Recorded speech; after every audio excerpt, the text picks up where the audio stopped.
Online એક્ઝામિનેશનમાં appear થવા માટે જઈ રહ્યા છે તે સર્વે મિત્રો માટે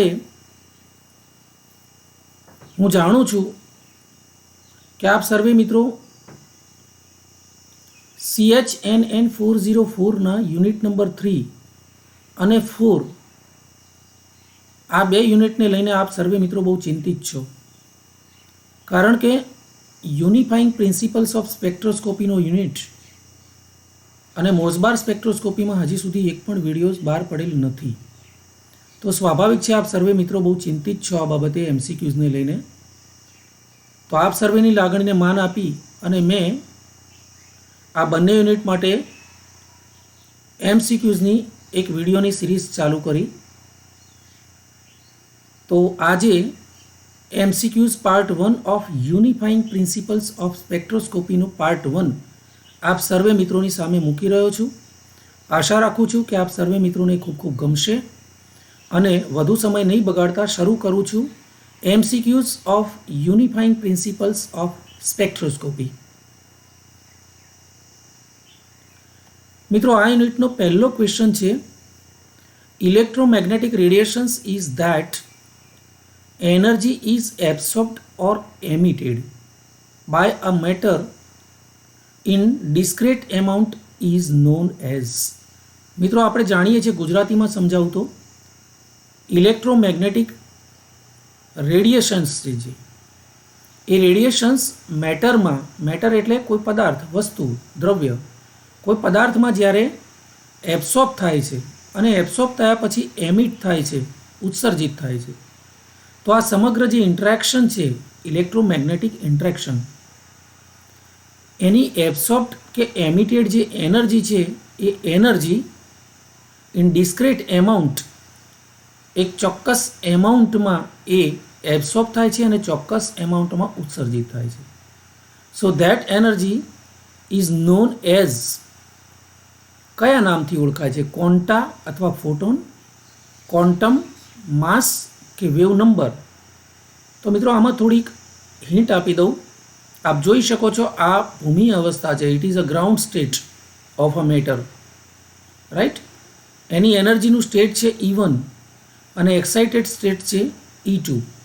સો એનર્જી એબ્સોર્બ થયા પછી ઇલેક્ટ્રોન એક્સાઇટેશન અનુભવે ત્યારે E2 સ્ટેટમાં જાય છે સ્વાભાવિકપણે છે, અને એ વખતે E ફોટોન h ન્યુ જેટલું એમાઉન્ટ એ એનર્જીનું એબ્સોર્બ કરે છે. અહીંયા પાછો એમિટ થાય છે, ઉત્સર્જિત થાય છે E2માંથી E1માં, પાછો ભૂમિ અવસ્થામાં આવે છે ત્યારે E ફોટોન h ન્યુ જેટલી એનર્જીનું ઉત્સર્જન કરે છે. So that will be equal to E2 minus E1.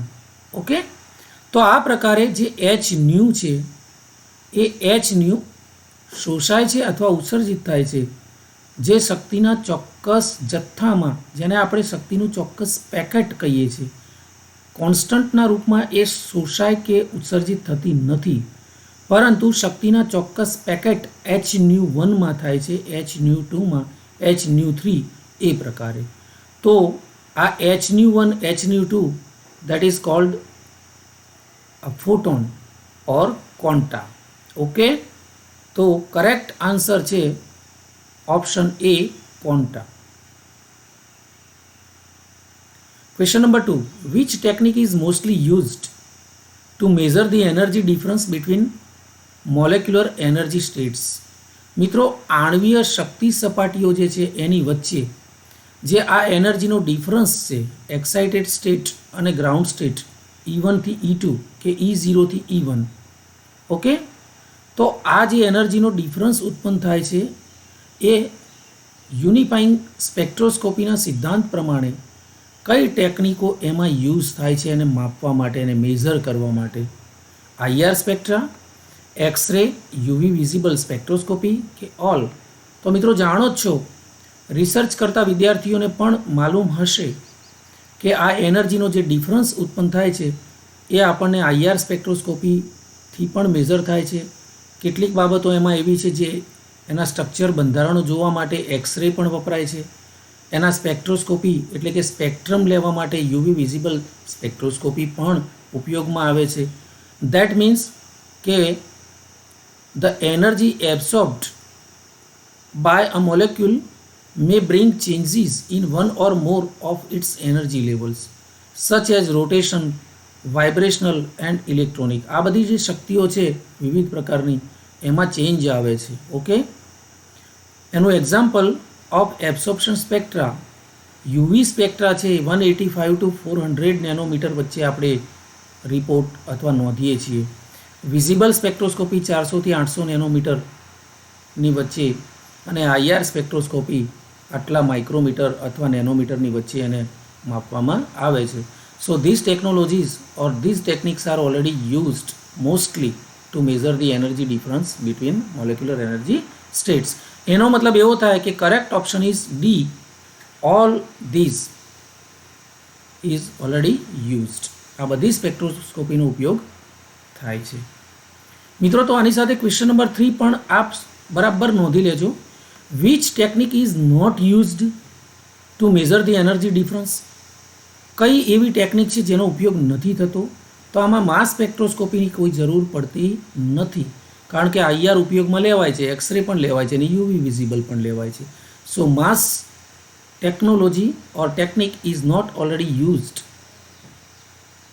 આપ જોઈ શકો છો, આ આખો મેં સ્પેક્ટ્રમ બતાવ્યો છે તમને. Electronic and vibrational transitions are promoted by different region of the electromagnetic spectrum. તો એમાં જોઈ શકો છો આ યુવી વિભાગ છે, એની આગળ એક્સરે વિભાગ છે બહુ સ્ટ્રોંગર, એની પછી રેડિયો વિભાગ છે સૌથી છેલ્લે, વચ્ચેના ભાગમાં UV visible, IR, far IR અને માઇક્રોવેવ અને રેડિયો. તો આખો સ્પેક્ટ્રમ છે મિત્રો, પણ એમાં કોઈ જગ્યાએ માસ સ્પેક્ટ્રોસ્કોપી આવતી નથી. So correct option is C, mass spectroscopy is not used. Then question number 4, who find out the properties of electromagnetic radiation? મિત્રો, આ ઇલેક્ટ્રોમેગ્નેટિક રેડિયેશનનો હંમેશા યુનિફાઈંગ પ્રિન્સિપલ્સ ઓફ સ્પેક્ટ્રોસ્કોપીમાં અભ્યાસ કરવામાં આવે છે. અને એ કેવા છે આપ જોઈ શકો છો. મેં અહીંયા ઇલેક્ટ્રોમેગ્નેટિક રેડિયેશન્સ બતાવ્યા છે. આ એક્સ છે, આ વાય છે અને આ ઝેડ છે. તો એક વેવ આપ જોઈ શકો છો એના પેરેલલ જાય છે ઉપર નીચે, જે ઝેડ એક્સ ઝેડ પ્લેનમાં છે, અને બીજું આડું છે, આ એક્સ વાય પ્લેનમાં છે બીજું આ જે વેવ છે. તો આ પ્રકારે એનું પ્રોપેગેશન આપ જોઈ શકો છો, જેમાં એક ઇલેક્ટ્રિક ફિલ્ડ છે, ઓસિલેશન એટલે આંદોલનો છે, અને બીજા આડા જે છે આ યલો કલરના એ મેગ્નેટિક ફિલ્ડના ઓસિલેશન્સ આંદોલનો છે. ઓકે, તો એકબીજાને કાટખૂણે આ આંદોલનો પ્રોપેગેશનમાં જાય છે.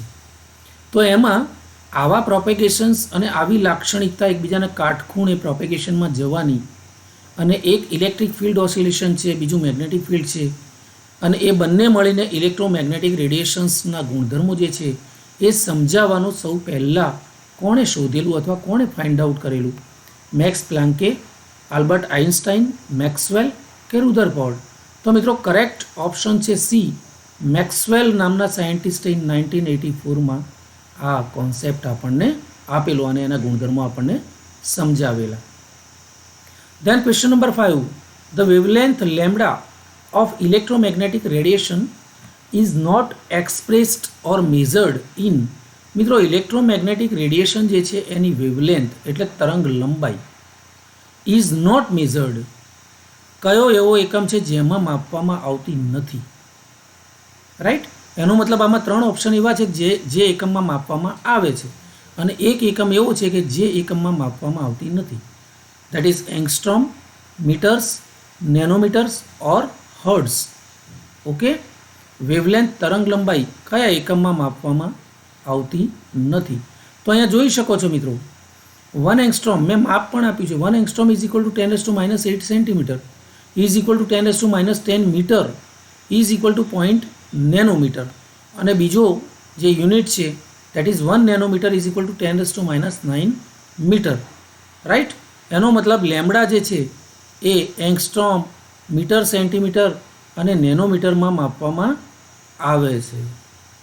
તો મિત્રો એક યુનિટ છે ઓપ્શન ડી, હર્ટ્ઝ, જે એકમમાં આની વેવલેન્થ માપવામાં આવતી નથી.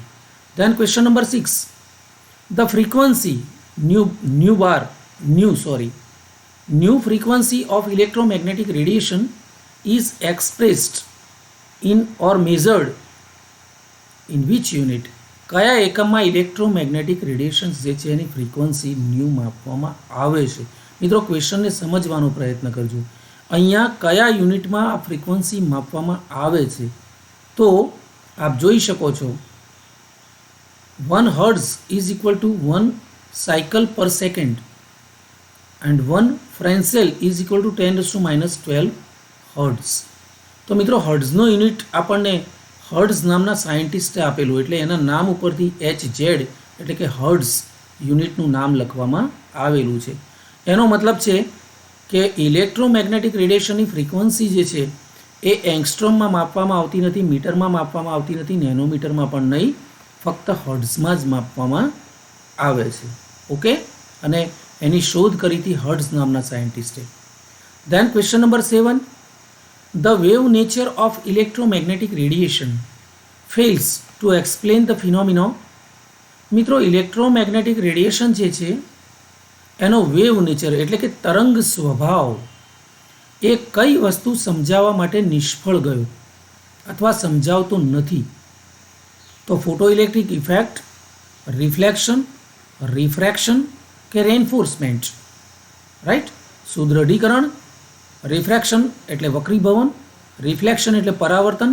તો આ 3 ગુણધર્મો તો એ સમજાવે જ છે આ ફિનોમિના, બરાબર. પરંતુ ઇલેક્ટ્રોમેગ્નેટિક રેડિયેશનનો જે વેવ નેચર છે એ આપણને ફોટો ઇલેક્ટ્રિક ઇફેક્ટ સમજાવવામાં નિષ્ફળ ગયો છે. Okay, so correct option is A, photo electric effect સમજાવી શકતો નથી.